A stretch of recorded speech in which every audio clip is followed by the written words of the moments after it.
तक ऐसा इस पृथ्वी पर हुआ जो अपने वंश परंपरा का जो नियम था, संविधान था, उसको छोड़ के गंगा का पानी पी के मरा। और मैं नहीं चाहता हूँ कि मुझे लोग कलंक के लिए याद करें कि एक ऐसा चातक हुआ जो स्वाति नक्षत्र का पानी नहीं, गंगा का पानी पी के मरा। मेरी मुक्ति हो न हो, लेकिन मेरे मुंह में गंगा का पानी न आने पाए। जब भी मैं पीऊँगा तो स्वाति नक्षत्र का जल ही पीऊँगा। ऐसे नियमबद्धता, नियम से 10 साल भागवत कथा कराना, नियम से खंडित ना होने पाए, नियम से मंदिर आना। आप नियम से खाना खाते हो कि नहीं, बोलो ना। और एक दिन ना मिले तो चेहरा मुरझा जाता है कि नहीं, है? नियम से पानी पीते हो कि नहीं? और एक दिन पानी न मिले नियम से, फिर क्या होगा? कहीं जाते हो, चाय न मिले, पानी न मिले, भोजन न मिले तो दिमाग खराब होता है कि नहीं? अच्छा ये बताओ, खाना खा के पेट खराब नहीं हुआ कभी? हुआ कि नहीं हुआ? अरे बोलो ना। हम कोई जांच करने तुम्हारे घर में जाएंगे, क्या जो घबरा रहे हो? खाना खा के पेट कभी खराब हुआ कि नहीं हुआ? बोलो, हुआ कि नहीं हुआ? पूरी खा के, सब्जी खा के उल्टी आई, पेट खराब हुआ। तो क्या पेट खराब हुआ तो आपने कसम खा ली अब कभी खाना ही नहीं खाऊंगा? गाड़ी पे चल करके कभी नुकसान नहीं हुआ तो क्या कसम खा ली कि अब कभी गाड़ी पर नहीं चढ़ूंगा? कपड़ा पहन के कपड़े फट गए, जेब में रुपया रखा, जेब से रुपया गिर गया, तो क्या तुमने कसम खा ली अब जेब में रुपया नहीं रखूंगा, अब रोड पर नहीं चलूंगा, खाना नहीं खाऊंगा? बोलो ना।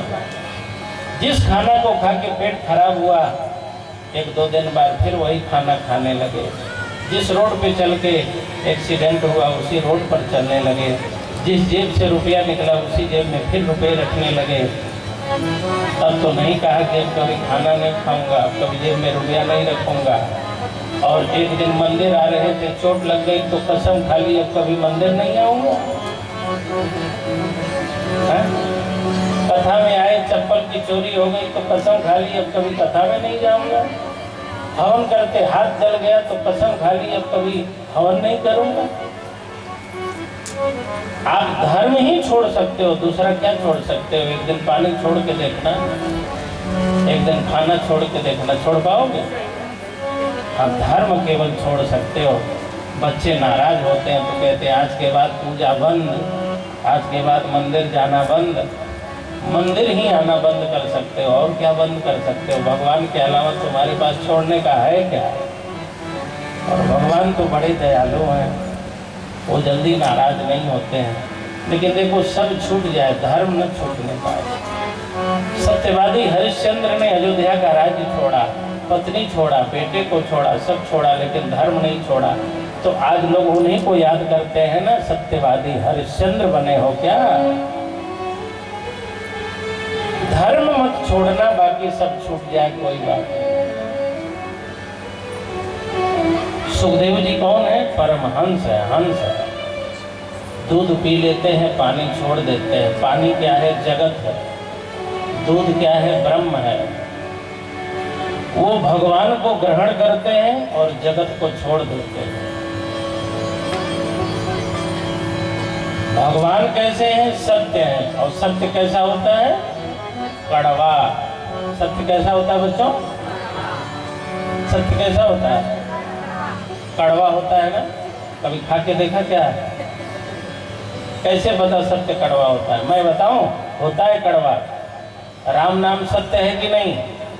हाँ? किसी का विवाह हो रहा हो, बैंड बाजा बंद करवा देना और वहीं जाके गाने लगना, राम नाम सत्य है, सत्य बोलो मुक्ति है। देखना क्या होता है, थुथुर के रख देंगे लोग, पीट पाट के रख देंगे। राम नाम सत्य है, लेकिन इतना कड़वा है कि आज तक किसी के विवाह मंडप में राम नाम सत्य नहीं गाया गया। गाया गया क्या? किसी के तिलक में, जनेऊ में, बर्थडे में गाया गया राम नाम सत्य है, सत्य बोलो? ये केवल अंतिम समय में गाया जाता है। इसीलिए कहते हैं कड़वा सत्य कड़वा होता है। कड़वा तो मीठा कौन बनाता है मालूम? तोता। सुख। जिस फल में तोता चोंच लगा देता है, मुंह लगा देता है, तो फल मीठा हो जाता है। तो भगवान सत्य है और सत्य कड़वा है। अब तोता सुखदेव जी ने मुंह लगा दिया तो भगवान मीठे मीठे हो गए। वही भगवान रूपी मीठे फल को सुखदेव जी अब हम लोगों के सामने परोस रहे हैं। सुखदेव में देखिए, सुख में 4 शब्द हैं, स, उ, क और अ। सुख, स, उ, क और अ, 4 अक्षर है ना। इसमें 2 वावेल्स हैं और 2 कॉन्सोनेंट हैं, 2 स्वर हैं और 2 व्यंजन हैं। उ और अ ये दोनों स्वर हैं और स और क दोनों व्यंजन हैं। स मतलब संधिनी शक्ति राधा रानी, जोड़ने वाली शक्ति राधा रानी। स्त्रियां जोड़ने वाली होती हैं। अच्छा एक बात बताएं, पुरुष होटल चला सकता लेकिन घर नहीं चला सकता।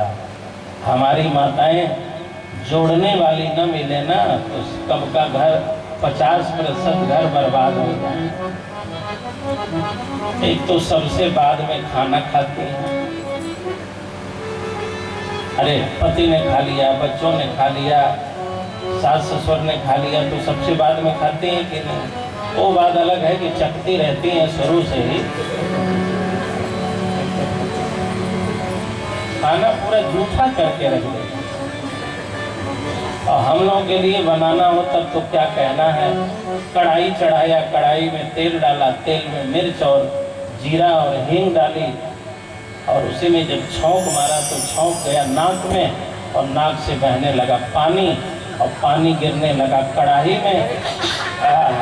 क्या बन रहा है माता जी? आज महाराज जी मेरे घर आने वाले फरहार बन रहा है। धन्य है आप लोगों ने, कितना खिलाया है हम लोगों को। छौंक तो मारने पर निकलता ही खैट नलवाल जी। रसोई घर में जाना नहीं, सुभाष जी बता दे रहे हैं, नहीं तो कल से खाने का मन नहीं होगा।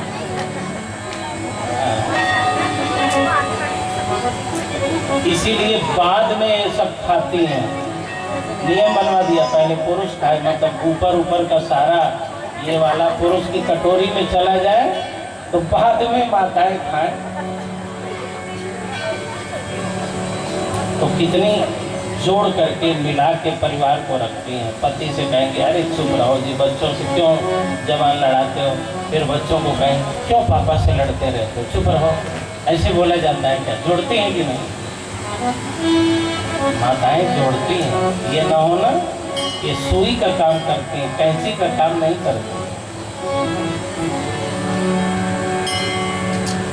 स का अर्थ है राधा रानी, जिन्होंने जीव को और ब्रह्म को जोड़ा है। जीव से कहा जाओ ब्रह्म के पास और ब्रह्म से कहा चलो वृंदावन में, चलो पृथ्वी पर जीवों का उद्धार करो। इसीलिए इनको पृथ्वी पर क्या कहा जाता है? बरसाने वाली है। कहाँ वाली है? बरसाती हैं। क्या बरसाती हैं? कृष्ण कृपा बरसाती है। एक बार भगवान राम से सीता जी ने कहा हमारे मायके चलो।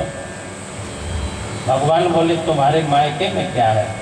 सीता जी बोली चलो मायके मत चलो, अपने ससुराल चलो। औरतों को जब जरूरत पड़ती है तो ये नहीं कहती है मेरे मायके चलो, कहती है अपने ससुराल नहीं जाओगे क्या? सीता माता बोली अपने ससुराल जाओ, जनकपुर चलो हमारे साथ। तो सीता माता राम जी को लेके जनकपुर गई। वहां कमला विमला 2 नदियां हैं। माघ के महीने में खिचड़ी के समय में लेके गई सीता माता। भगवान राम को सुबह सुबह बोली चलिए कमला विमला नदी घुमा के लाऊं। तो भगवान राम और सीता जी रथ पर बैठे और कमला नदी के तट पर गए। तो एक आदमी, गरीब आदमी, कमला नदी के तट पर बैठा था और ठंडी इतनी लग रही थी और उसके पास कंबल नहीं थे, गरीब था। ठंडी लग रही थी तो सी सी कर रहा था। आप लोगों को भी ठंडी लगती है तो सी सी ही तो बोलते हो ना। अच्छा एक बात है, बाथरूम में कोई गाना गा रहा हो फिल्मी तो समझ लेना मौसम सही है। हनुमान चालीसा पढ़ रहा हो तो समझ लो पूरी ठंडी लग रही है। ठंडी लगती है तो आदमी हनुमान चालीसा पढ़ता है, और गर्मी लगती है मस्ती आती है तो डिम डिम डिगा डिगा मौसम भिगा भिगा गाता है। और उसके गाने से और भजन से ही पता चल जाता है कि ठंडी लग रही है कि मौसम सही है। अब राम जी ने देखा एक गरीब आदमी सी कर रहा है।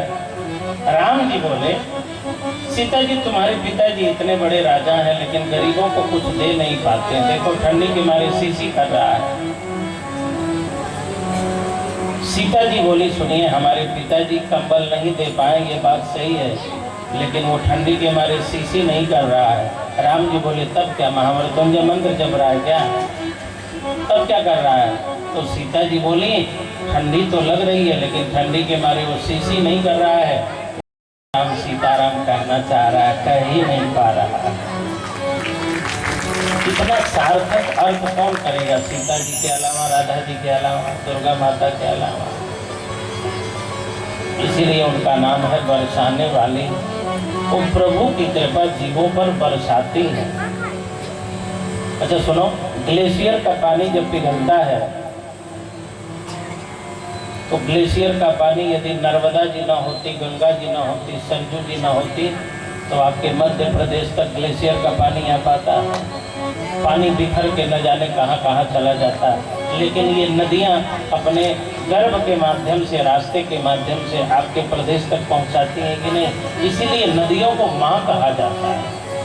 नर्मदा माता ने कहाँ का पानी कहाँ तक लाके पहुँचा दिया, गंगा माता ने कहाँ का पानी कहाँ तक। यदि ये नदियाँ संभाल के न रखती तो सारा पानी व्यर्थ चला जाता है। ऐसे राधा रानी और सीता जी न होती तो भगवान की कृपा न जाने कहाँ इधर उधर बह जाती। भगवान की कृपा और करुणा को सही जगह जो पहुंचा दे उसी को कहते हैं बरसाने वाली।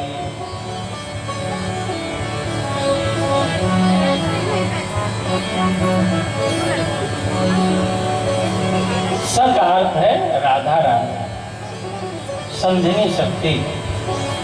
उ का अर्थ है उत्कृष्टता, राधा रानी की उत्कृष्टता। और कम ब्रह्म, एक अक्षर कोश में पढ़िएगा, का अर्थ होता है ब्रह्म। राधा रानी की उत्कृष्टता और क मने ब्रह्म और अ मने अकारः वासुदेवः स्यात्। वासुदेव नाम के जो ब्रह्म है उनका और संधिनी शक्ति राधा रानी की उत्कृष्टता का जो वर्णन करें उसी का नाम है सुख।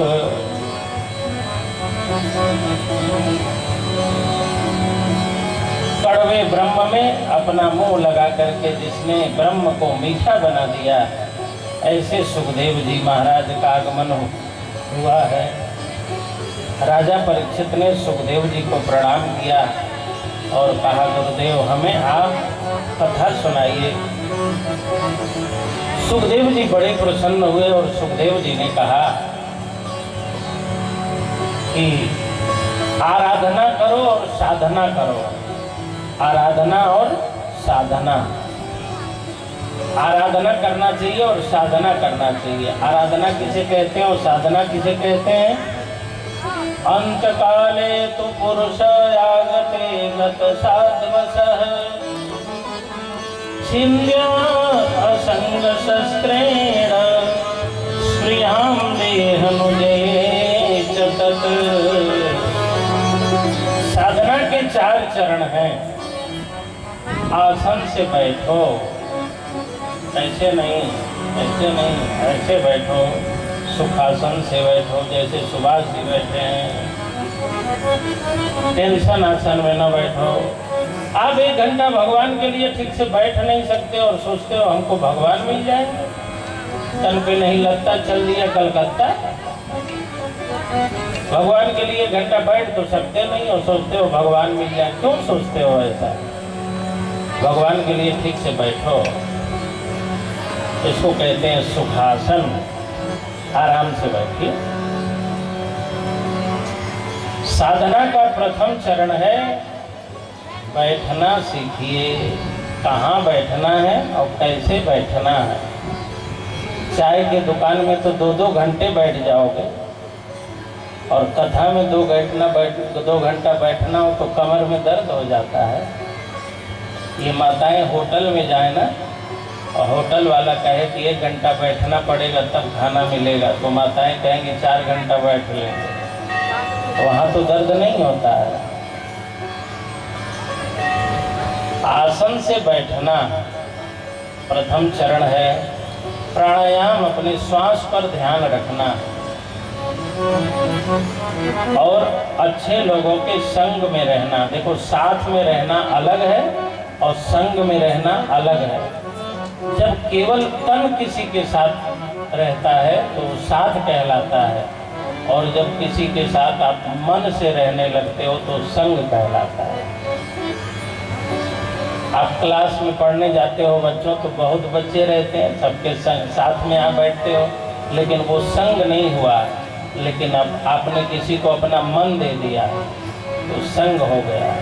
साथ में आप सहकर्मी हो, साथ में नौकरी करते हो, साथ में पढ़ाई करते हो, साथ में काम करते हो। यहाँ बहुत लोग बैठे हैं तो आप बैठे हैं, ये साथ हुआ है। लेकिन संग तब होगा जब मन से रहने लगोगे उसके साथ, और मन किसी को नहीं देना है। आप अपने काम से बस में बैठेंगे, हवाई जहाज में बैठेंगे, ट्रेन में बैठेंगे, अपने ऑफिस में बैठेंगे, बहुतों के साथ बैठेंगे।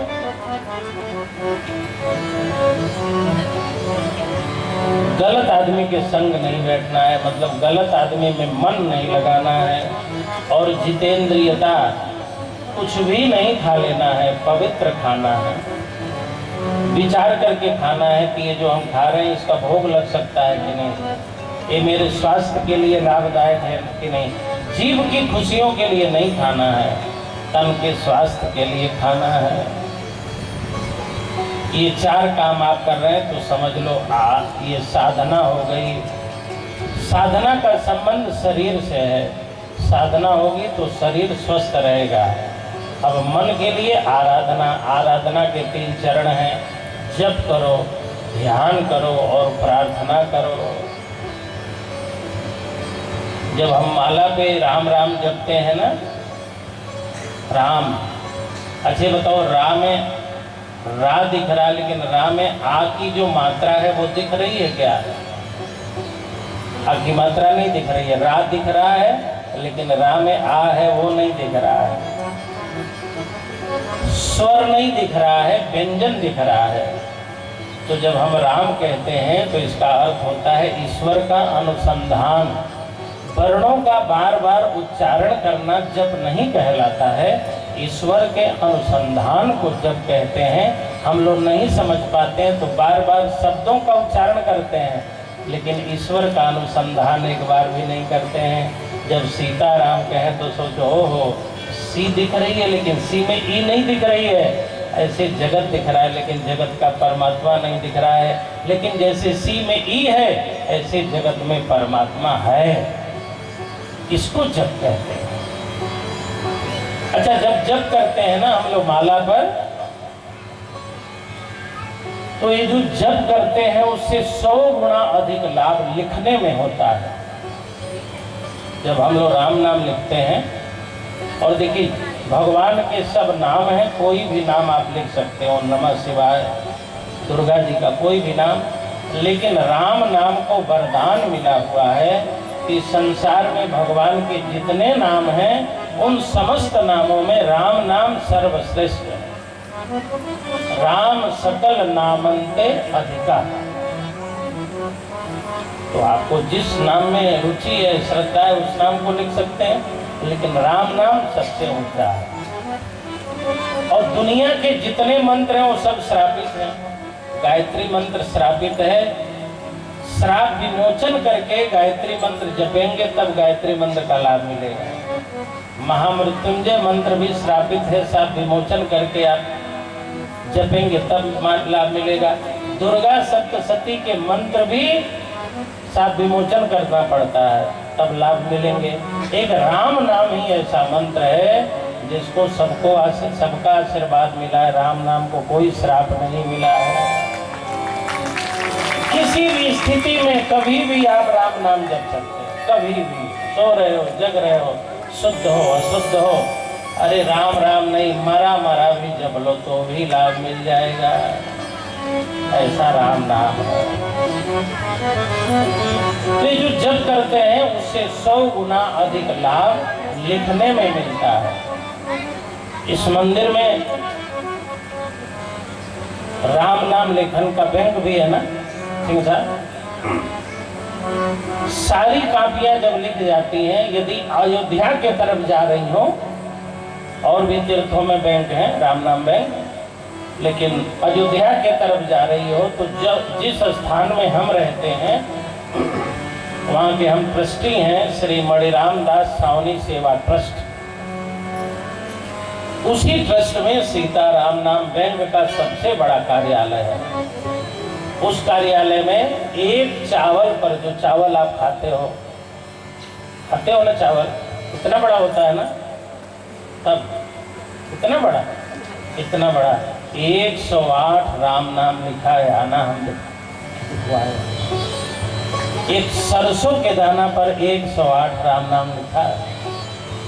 जो हम लोग चिट्ठी लिखते थे पहले, पोस्ट कार्ड अंतरदेशी, तो पोस्ट कार्ड पर हैंडलबाजी, अयोध्या गए कि नहीं गए, अब तो आ जाओ, अब तो हमारी आपकी दोस्ती हो गई।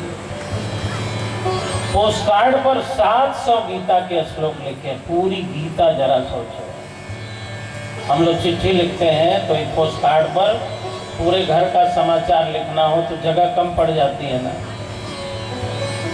पहले लोग लिखते थे, जगह कम पड़ जाती थी ना, और पूरे 700 गीता के श्लोक लिखते हैं। तो भगवान का नाम लिखना, जब में आप बैठे तो कभी नींद आने लगती है, कभी आलस है, तो कॉपी रखा करो, राम नाम लिखो, यहाँ जमा कर दो, फिर यहाँ से अयोध्या में कॉपी रामलला के दरबार में पहुँच जाएगी। सरजू माता राम नाम की प्रेमी है, श्री राम की बहन है। भगवान राम ने 2 को बहन माना है, एक तो उनकी अपनी बहन शांता थी, और सरजू माता को भी भगवान राम ने बहन माना है। राम नाम उनको बहुत प्रिय है। अंत में जब वो कापियाँ खराब होने लगती हैं तो सरजू जी में, माता जी में प्रवाहित कर दिया जाता है, और सरजू माता का वही आहार है, वही खाके सरजू माता जीवित है।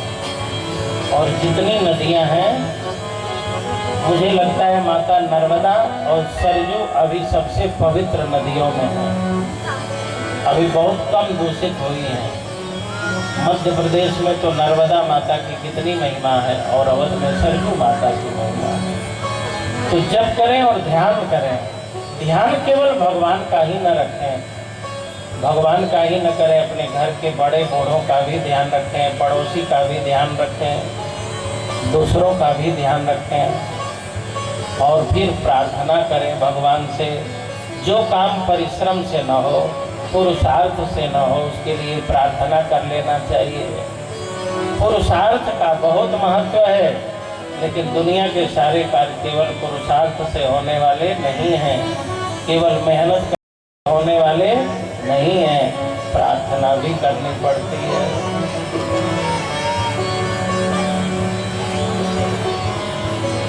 सुखदेव जी महाराज राजा परीक्षित से कहते हैं, हे परीक्षित,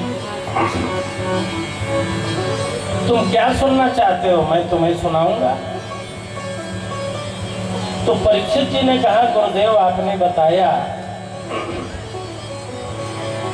तो मैं ये जानना चाहता हूं कि भगवान का स्वरूप क्या है, भगवान इस जगत का निर्माण कैसे करते और क्यों करते हैं।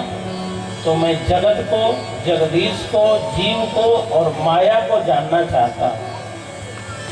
मैं माया के विषय में जानना चाहता हूँ, जगत के विषय में जानना चाहता हूँ, जीव के विषय में जानना चाहता हूँ, और जगदीश्वर के विषय में जानना चाहता हूँ।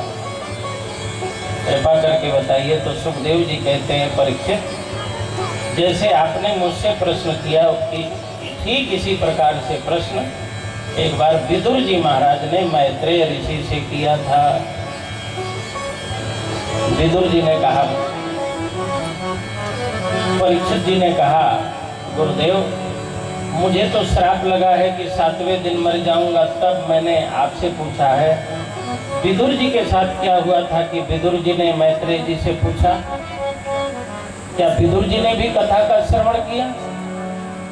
सुखदेव जी ने कहा, हाँ विदुर जी ने भी कथा का श्रवण किया। तो परीक्षित जी ने कहा, तब तो विदुर की कथा से ही आरंभ करिए, हमारे प्रश्नों का उत्तर दीजिए। तो अब विदुर जी महाराज की कथा से सुखदेव जी राजा परीक्षित के प्रश्नों का समाधान करते हैं। विदुर कौन है? विगतः दुरः विदुरः, जिसने भगवान से अपनी दूरी घटा ली है।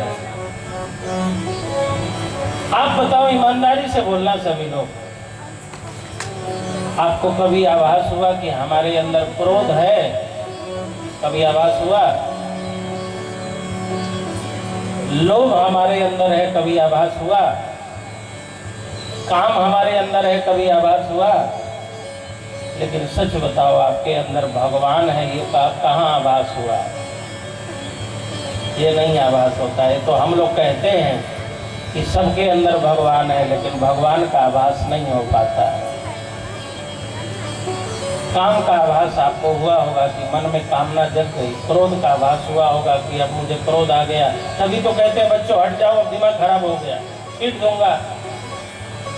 काम का आभास होता है, क्रोध का आभास होता है, लोभ का आभास होता है, लेकिन भगवान का आभास नहीं हो पाता है, क्योंकि भगवान से हमारी दूरी हो गई।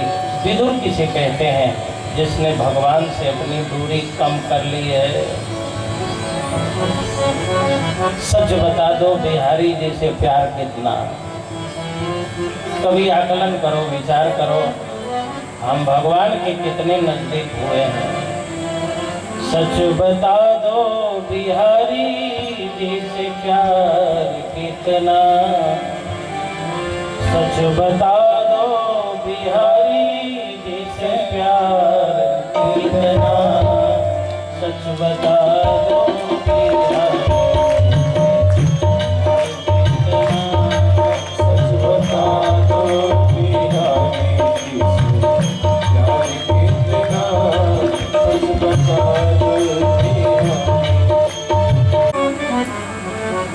विदुर कौन है? जिसने भगवान से अपनी दूरी घटा ली है और हम लोगों की दूरी बढ़ गई है। हम लोगों ने भगवान से अपनी दूरी बढ़ा ली है और विदुर ने दूरी घटा ली है। विदुर जी धर्मराज के अवतार हैं। एक बार मांडव्य ऋषि कहीं जा रहे थे। मांडव्य ऋषि, एक राजा के यहाँ चोरी हुई थी और राजा के सेवक चोर को ढूंढ रहे थे।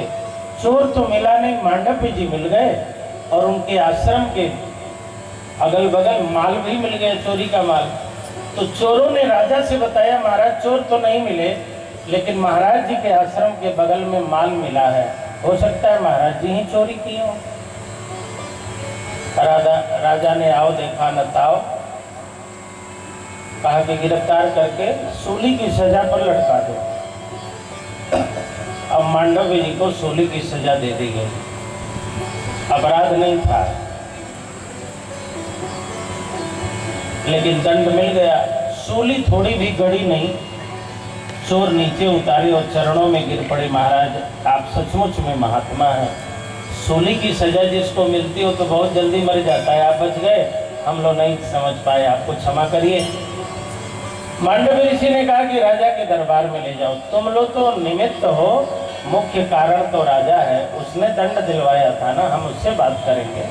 तुम लोग तो नौकर हो, बाध्य हो, आदेश पालक हो, दूध का क्या दोष होता है, नौकर का क्या दोष। ले चलो राजा के यहाँ।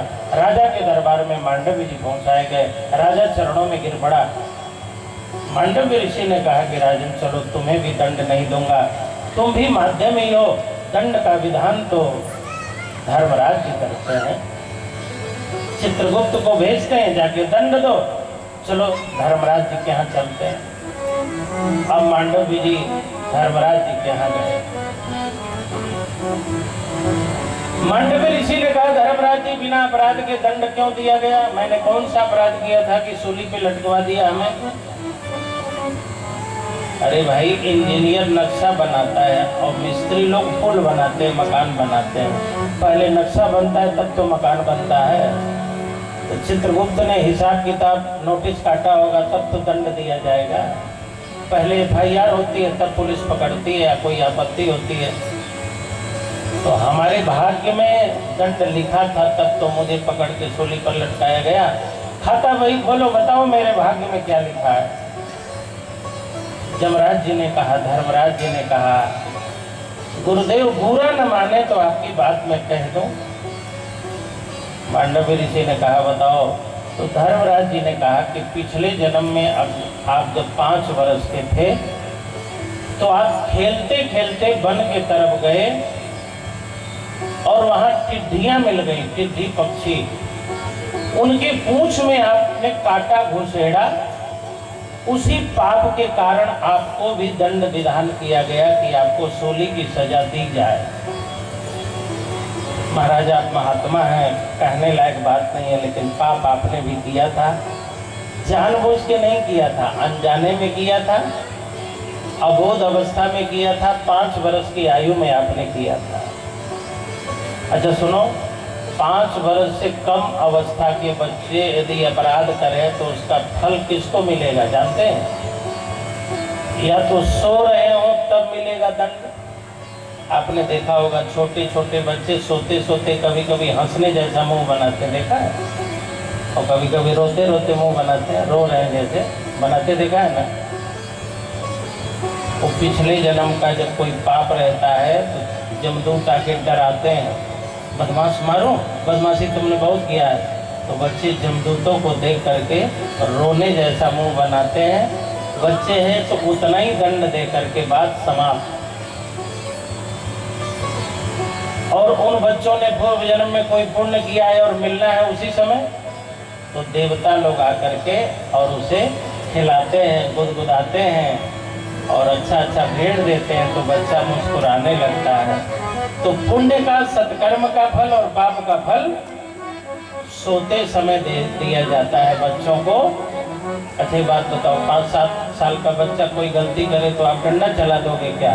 उसके मम्मी को कहोगे ना बच्चे को संभाल लो, बहुत बदमाशी कर रहा है। मांडव्य ने कहा कि 5 वर्ष की आयु में मैंने टिड्डी के पूंछ में कांटा डाला, तो दंड तो या तो हमारे अभिभावकों को मिलना चाहिए या सोते समय हमको मिलना चाहिए। हम महात्मा बन गए, जन्म बीत गया, बड़े हो गए तो सूली की सजा दी गई। इसका मतलब धर्मराज जी आप सही ढंग से न्याय नहीं कर रहे हैं, मैं आपको श्राप दूंगा। ऐसे ऐसे महात्मा हुए कि धर्मराज जी पर भी भारी पड़ गए। कहा सही काम नहीं कर रहे हो, मैं आपको श्राप दूंगा। तो धर्मराज जी ने कहा महाराज श्राप दीजिए, लेकिन 3 चीजों का श्राप मत देना। मुझे राजा बनने का श्राप मत देना, मुझे चांडाल वंश में जाने का श्राप मत देना, और मुझे स्वपच वंश में जाने का श्राप मत देना। चांडाल माने स्वपच, जहाँ पर कुत्ते का मांस भी लोग खा लें, ऐसे स्वपच चांडाल वंश। और मुझे दासी पुत्र होने का श्राप मत देना। महात्मा जी नाराज थे, ही कहने लगे कि जो जो तुमने मना किया है हम वो तीनों ही श्राप तुमको दे रहे हैं। तुमको राजा भी बनना पड़ेगा, शपथ चांडाल भी बनना पड़ेगा और दासी पुत्र भी बनना पड़ेगा। हे धर्मराज, तुम्हें राजा के रूप में युधिष्ठिर बन के जाना पड़ेगा। शपथ चांडाल वंश में तुम्हें शपथ वाल्मीकि बन के जाना पड़ेगा। वो वाल्मीकि रामायण वाले वाल्मीकि अलग हैं, राम जी के समय के, और शपथ वाल्मीकि ये द्वापर युग के वाल्मीकि जी हैं, जिन्होंने पांडवों के राजसूय यज्ञ में जब भोजन किया तब शंख बजा। और धर्मराज जी तीसरे हैं, दासी पुत्र के रूप में विदुर जी। तो धर्मराज जी द्वापर युग में 3 रूपों में अवतरित हुए थे श्राप के कारण। यदि धर्मराज युधिष्ठिर पांडवों के तरफ थे तो धर्मराज दासी पुत्र के रूप में दुर्योधन के तरफ ही थे। धर्म हर जगह रहता है, लेकिन प्रश्न है धर्म का सम्मान कितने लोग कर रहे हैं। अयोध्या में ही मंदिर नहीं है, आपके उमरेठ में भी मंदिर भगवान ने दिया कि नहीं दिया, इतना पवित्र मंदिर। लेकिन सवाल ये है कि अयोध्या वाले मंदिर में तो आप लोग जा रहे हैं दर्शन करने, आपके क्षेत्र में जो आपके घर के भगवान हैं, आप अपने घर के भगवान के प्रति कितना सम्मान रखते हैं। भगवान तो सब जगह है, धर्म कहाँ नहीं है। धर्म विदुर के रूप में दुर्योधन के तरफ था और धर्म धर्मराज के रूप में पांडवों के तरफ था, लेकिन पांडवों ने हमेशा धर्म का सम्मान किया और दुर्योधन ने हमेशा धर्म का अपमान किया। मंदिर सब जगह है, धर्मात्मा मंदिर को बढ़ाता जाता है, विकसित करता जाता है, और अधार्मिक लोग मंदिरों को खंडहर बनाते जाते हैं, खराब करते जाते हैं। यही दुर्योधन में और पांडवों में फर्क है। पांडवों ने 2 बार युद्ध क्रीड़ा की, एक बार तो हारे तो द्रौपदी को दांव पर लगाए, और दूसरे बार में पांडवों का 12 साल का वनवास हुआ और 1 वर्ष का अज्ञातवास हुआ। इसी शर्त के साथ जुआ का खेल हुआ था। दोबारा के युद्ध क्रीड़ा में यह शर्त रखी गई थी, जो हारेगा 12 साल का वनवास और 1 वर्ष का अज्ञातवास भोगेगा। पांडव हार गए। अच्छा, सही खेल में सही आदमी जीतेगा, बुराई के खेल में सही आदमी जीतेगा क्या? 2 बार पांडव खेले, दोनों बार हार गए, श्री कृष्ण ने सहायता नहीं की। अच्छा, एक बात बताओ, पांडव युद्ध क्रीड़ा खेले और दोनों बार हार गए, भगवान को सहयोग करना चाहिए था कि नहीं करना चाहिए? बोलो बोलो ना। कितने लोग चाह रहे हैं कि सहयोग करना चाहिए? जरा हाथ उठा के बताओ। हाथ भी नहीं उठा पा रहे। पांडव 2 बार युद्ध क्रीड़ा खेले, दोनों बार हार गए, भगवान को सहायता करनी चाहिए कि नहीं? पांडव तो भक्त थे, सहायता करनी चाहिए कि नहीं? बोलो जल्दी। करनी चाहिए ना? करनी चाहिए ना? ना हाथ उठाओ, सिर हिला दो, दोनों तरफ ना हिलाओ। गाय में भी हूँ, भैंस में भी हूँ। सहयोग करना चाहिए कि नहीं? बोलो। काहे करना चाहिए? तुम जुआ खेलोगे और भगवान सहायता करेंगे? बोलो ना, यही भक्ति है।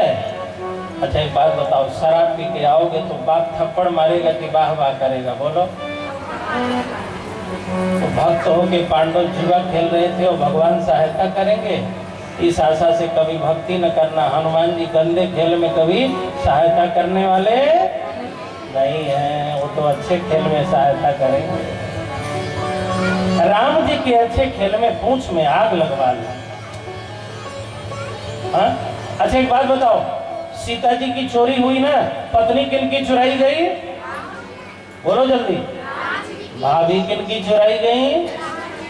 लक्ष्मण जी की। बेटी किन की चुराई गई?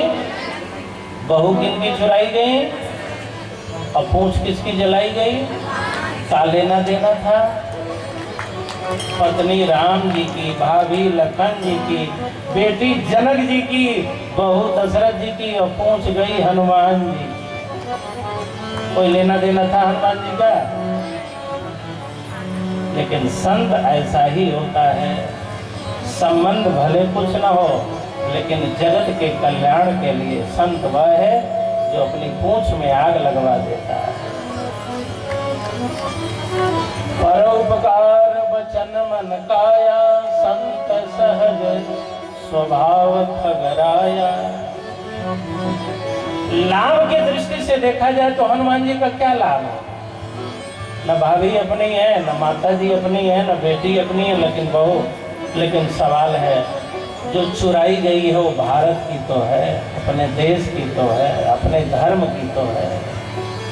अब जब धर्म का सवाल हो, अपने देश का प्रश्न हो, अपने धर्म का सवाल हो, अपने सनातन का सवाल हो, तो हम सभी लोग एक हैं।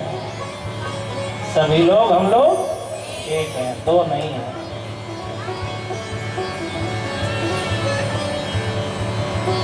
पांडव लोग 12 वर्ष का वनवास किए और 1 वर्ष का जब अज्ञातवास का समय आया अज्ञातवास का अर्थ होता है न ज्ञायते इति अज्ञातः। इस ढंग से रहना है कि पता न चलने पाए कि यही पांडव हैं। पांडवों को बड़ी चिंता हो गई कि हम कहाँ रहें। दुर्योधन के समर्थक तो सब जगह हैं, हम लोग तो पहचान लिए जाएंगे, पकड़ लिए जाएंगे। फिर अज्ञातवास, अज्ञातवास में पहचान लिए गए तो ऑटोमेटिक फिर वनवास, फिर अज्ञातवास हो जाएगा।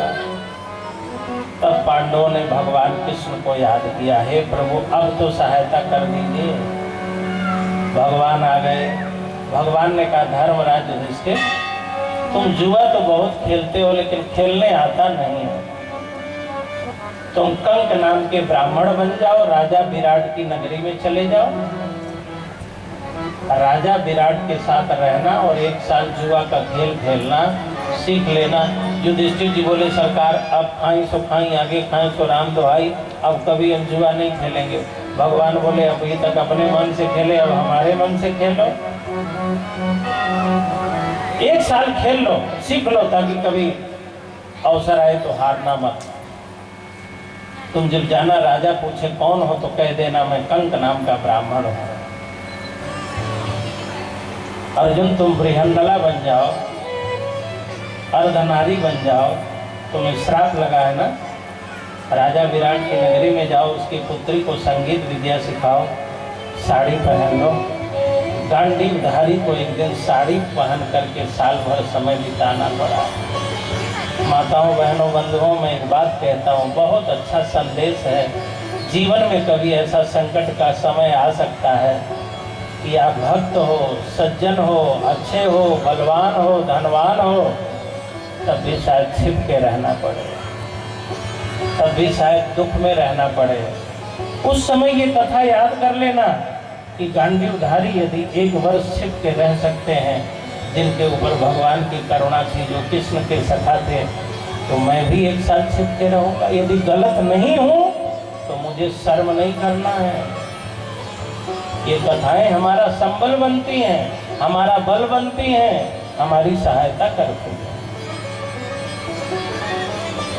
नकुल सहदेव तुम दोनों चले जाओ राजा विराट की नगरी में, एक गौशाला में रहना है, घोड़शाला में रहना।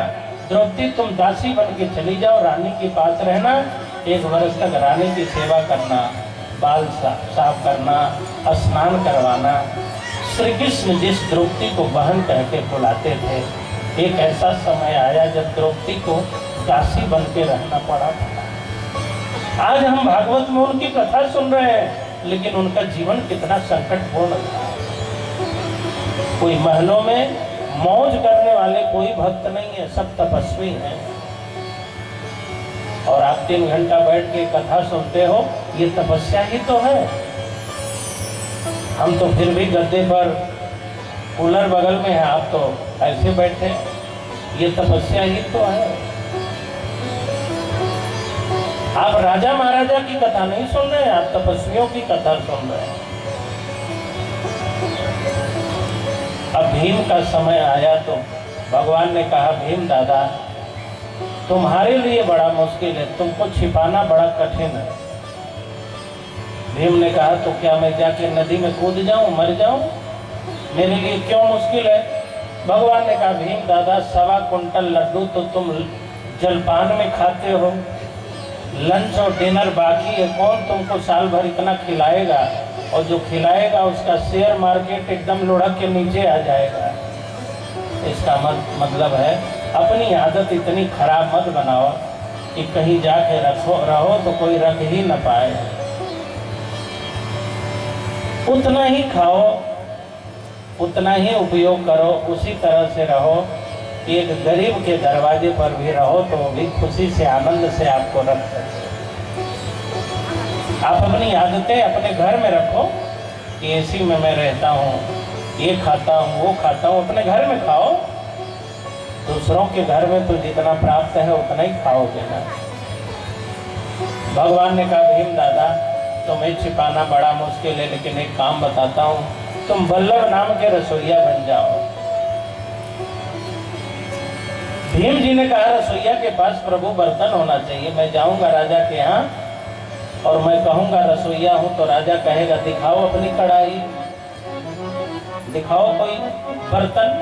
आपने देखा होगा लगन के समय में पंडित लोग साइकिल के पीछे लाल लाल कपड़े में पंचांग बांधे रहते हैं, और रसोईया लोग जब चलते हैं ना खाना बनाने वाले, तो पूड़ी निकालने वाला एक दो बर्तन तो अपने हाथ का अपने पास में रखते हैं ना। भीम जी ने कहा मैं कहूँगा कि रसोईया हूँ, और राजा पूछेंगे दिखाओ अपना चकला बेलना, दिखाओ पूड़ी निकालने वाला, छानने वाली पूड़ी लोहा का दिखाओ, कहाँ है तुम्हारे पास? तो भीम जी ने कहा सरकार मेरे पास तो कुछ नहीं, मैं 12 साल से वनवास में हूँ। तो भगवान ने कहा चिंता न करो, द्वारका से तुम्हारे लिए सारे बर्तन लेके आया।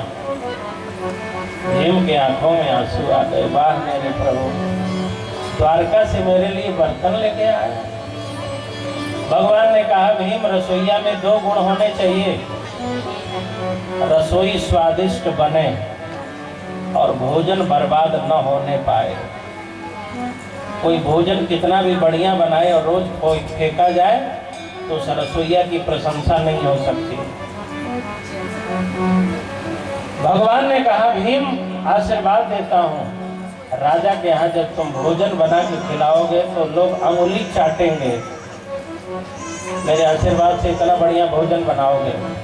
और भीम जी ने कहा यदि भोजन बच गया तो भगवान ने कहा जहाँ तुम रहोगे वहाँ भोजन पूरा पड़ जाए, इतना ही बहुत है, बचने वाला कहाँ है। भीम जब 1.25 कुंटल लड्डू तुम जलपान में लेते हो तो डिनर और लंच और डिनर सब बाकी है, वहाँ कहाँ बचने पाएगा। 5 पांडव गए, 1 वर्ष अज्ञातवास में रहे, कोई जान नहीं पाया। अब पांडवों ने दुर्योधन के पास समाचार भेजा, दुर्योधन युद्ध क्रीड़ा में अन्याय पूर्वक जीती हुई हमारी संपदा वापस करो। दुर्योधन ने कहा वापस नहीं करेंगे। तब विदुर जी दुर्योधन को समझाने जाते हैं।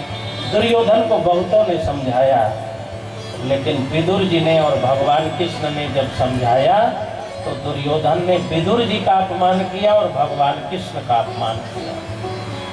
समझाया तो बहुतों ने, लेकिन दुर्योधन ने सबसे क्रूरतम जो प्रतिक्रिया की वो विदुर पर और भगवान कृष्ण के ऊपर।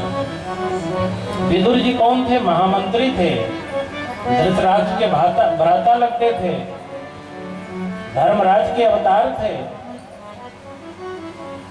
कोई साधारण नहीं है। वेदव्यास के पुत्र हैं, सुखदेव के भ्राता लगेंगे, कोई साधारण है क्या सुखदेव?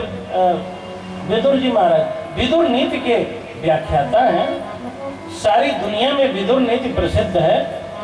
लेकिन जैसे ही विदुर जी बोलने लगे, दुर्योधन को समझाने लगे, दुर्योधन ने हाथ पकड़ा, सभा भवन से निकाल के खींचते हुए द्वार पर ले गया और कहने लगा सनिर्गतः कौरव पुण्य लब्धः गजावयः तीर्थ पदानि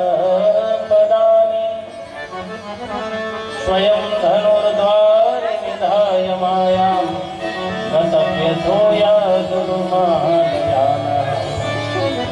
चले जाओ यहाँ से, रोटी हमारी खाते हो, गुणगान पांडवों का करते हो, तुम राष्ट्रद्रोही हो, तुम विभीषण के जैसे हो। जैसे विभीषण ने सारे जीवन रावण का खाया, लेकिन अंतिम समय चला गया शत्रु के पास, ऐसे तुम हो, चले जाओ यहाँ से। विदुर जी ने कहा हम तो जाने के बहुत पहले तैयार थे, जाने का कोई बहाना नहीं मिल रहा था, अब तुमने निकाल दिया है तो मैं जा रहा हूँ, धनुष बाण तुम्हारे द्वार पर रख के जा रहा हूँ और जाने के पहले घोषणा करना चाहता हूँ। पूरी सभा भवन भरी है और सत्य की घोषणा विदुर जी कर रहे हैं। यत्र जोगेश्वरः कृष्णः यत्र पार्थो धनुर्धरः तत्र श्रीर्विजयो भूतिर्ध्रुवा नीतिर्मतिर्मम। जहाँ धर्म है वहीं सत्य है, और जहाँ सत्य है विजय श्री उसी का वर्ण करती है। विदुर जी ने कहा मैं घोषणा करके जा रहा हूँ, धर्मात्मा परेशान हो सकता है लेकिन पराजित नहीं हो सकता। सत्य जीत परेशान हो सकता है लेकिन पराजित नहीं हो सकता। अच्छा आदमी परेशान हो सकता है लेकिन अच्छा आदमी कभी पराजित नहीं हो सकता। मैं कह के जा रहा हूँ, तुम जीतते हुए दिख रहे हो लेकिन जीतोगे नहीं, और पांडव हारते हुए दिख रहे हैं लेकिन हारेंगे नहीं, क्योंकि सत्य और धर्म उनके पास है। इसी प्रकार का प्रसंग रामायण में भी आता है।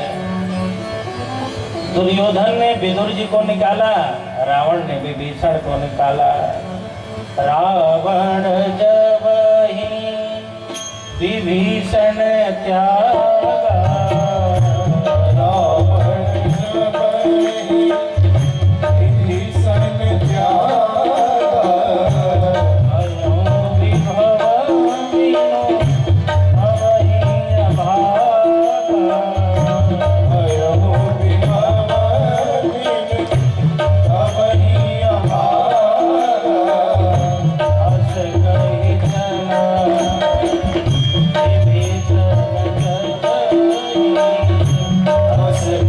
चला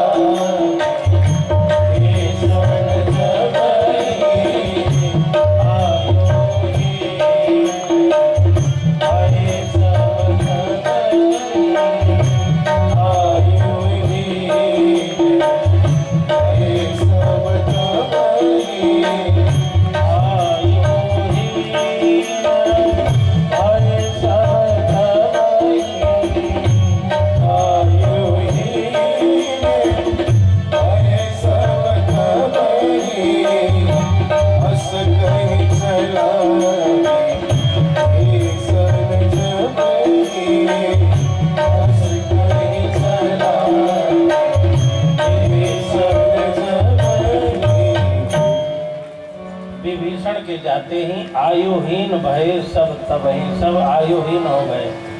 रावण जानता नहीं था इस बात को, लेकिन विभीषण जी पूरी लंका को आयु का सप्लाई कर रहे थे। सप्लायर विभीषण थे। सप्लायर न रह जाए। अच्छा, किसी गांव में एक धर्मात्मा हो ना सच्चे दिल का, तो पूरे गांव का उद्धार कर देता है। पूरे जिले में एक भक्त हो जाए ना तो पूरे जिले का उद्धार कर देता है। वो दिखावा तो करता नहीं, वो किसी से कहता तो है नहीं। रावण को लोग विद्वान कहते हैं, हमें तो लगता है रावण दुनिया का सबसे बड़ा मूर्ख है।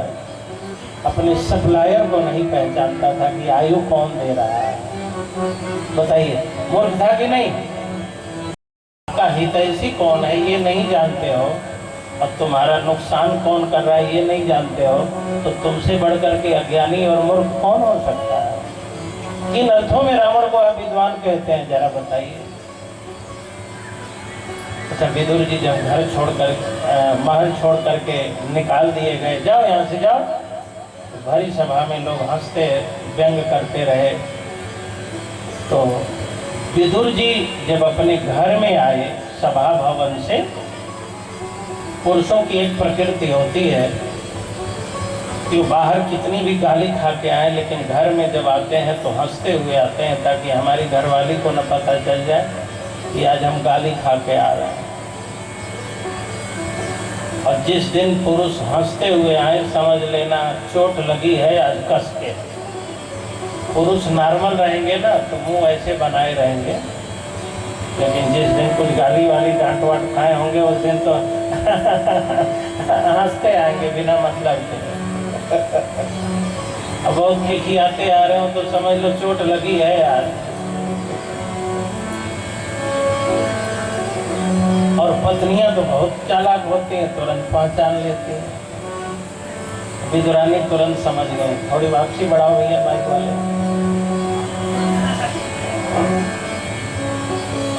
विदुरानी ने कहा कि बात क्या है, आज बड़े मुस्कुरा रहे हैं आप। विदुर जी, अच्छा पत्थर पर भी चोट मारो ना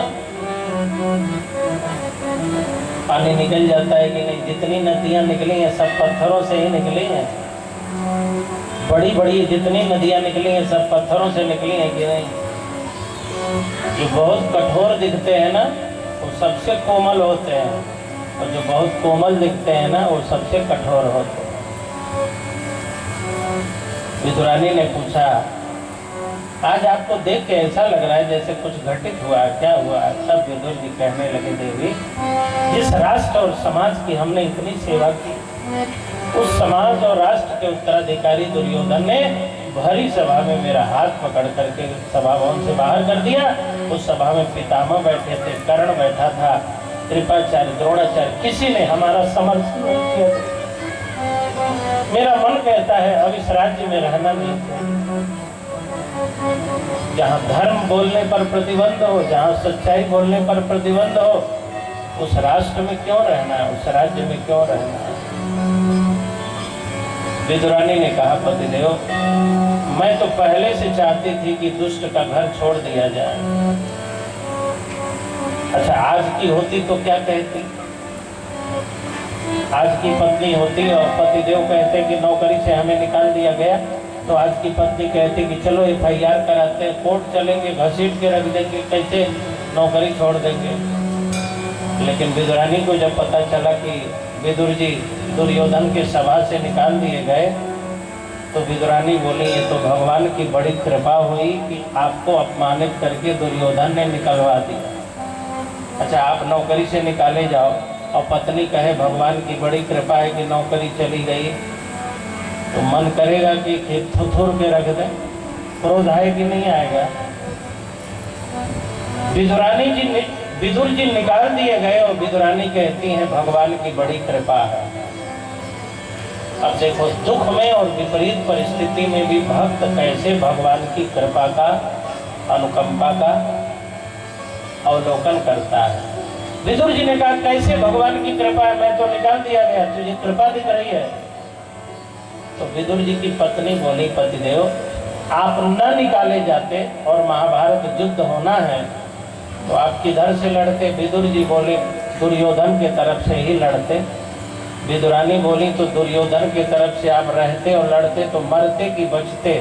विदुर जी बोले, दुर्योधन के तरफ जो रहेगा उसको तो मरना ही है, कन्फर्म है। विदुरानी बोली, तो आप लड़ते और मरते, वीर गति को प्राप्त होते और मैं विधवा गति को प्राप्त होती, और फिर रोती बिलखती आपके लाशों पर ठाकुर जी ने दुर्योधन की सभा भवन से निकलवा करके मुझे विधवा होने से बचा लिया। जब प्रभु ने पेट दिया है तो रोटी की व्यवस्था तो करेंगे ही, लेकिन आप उधर से होते तो एक तो पापी की तरफ से लड़ते और मरते और मैं विधवा होती ना। भगवान ने मुझे विधवा होने से बचा लिया, अब इससे बड़ी कृपा और मेरे लिए क्या हो सकती? जो भक्त होते हैं वो विपरीत परिस्थितियों में भी भगवान की कृपा और करुणा को देखते हैं कि जरूर मेरा कुछ अच्छा होना है, तभी ऐसा हुआ। विदुरानी ने देखा लोहा गर्म है। विदुरानी बोली, तो दुर्योधन ने निकाल दिया तो अब उसके राज्य में क्यों रहेंगे, चलो यहाँ से हम लोग चलें। अरे बच्चे काम धाम कर रहे हैं, अपने को क्या, कहीं भी तीर्थ में रहेंगे, नदी के तट पर रहेंगे, और नदी के तट पर और तीर्थ में राजा का अधिकार नहीं होता है। नदी पर, पहाड़ों पर, तीर्थों में संतों और घाट पर पंडों का अधिकार होता है, और तीर्थों के राजा संत होते हैं। अपने राज्य में दुर्योधन रहे, चलो हम लोग गंगा के तट पर चलते हैं, और दोनों पति पत्नी चले गए। बिजनौर आप लोग कभी गए? बिजनौर, जनपद बिजनौर, गंगा जी बह रही हैं। बिजनौर में आप जाना, विदुर कुटिया बनी हुई है, आज भी विदुर कुटिया है। दुनिया में बथुआ का साग सिंह साहब कहीं यदि मिलता है 12 महीने, तो केवल जनपद बिजनौर में गंगा के तट के उसी क्षेत्र में मिलता है 12 महीने। बाकी बथुआ का साग केवल गेहूं के समय में होता है, और ऐसा साग है कि बोया नहीं जाता, ये अपने आप होता है। लेकिन बिजनौर की गंगा के तट पर जहाँ विदुर जी के यहाँ भगवान बथुआ का साग खाए थे, 12 महीने बथुआ का साग आज भी होता है, आप जाके दर्शन कर सकते हैं। विदुर विदुरानी तुरंत दुर्योधन के राज्य को छोड़ करके गंगा जी के तट पर गए। एक महात्मा की कुटिया दिखाई पड़ी, उसी में दोनों पति पत्नी बैठ गए और दोनों बैठ करके जप करने लगे और जप करते हुए भगवान का स्मरण करते थे। अयोध्या के भाषा में भजन सुनाओ। हाँ? सुलभा निस दिन करे सगुनवा, तब मोरे श्याम जी हैं ना। सुलभा निस दिन करे सगुनवा, तब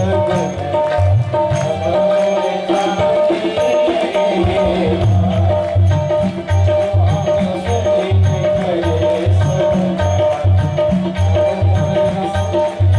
श्याम जी हैं ना।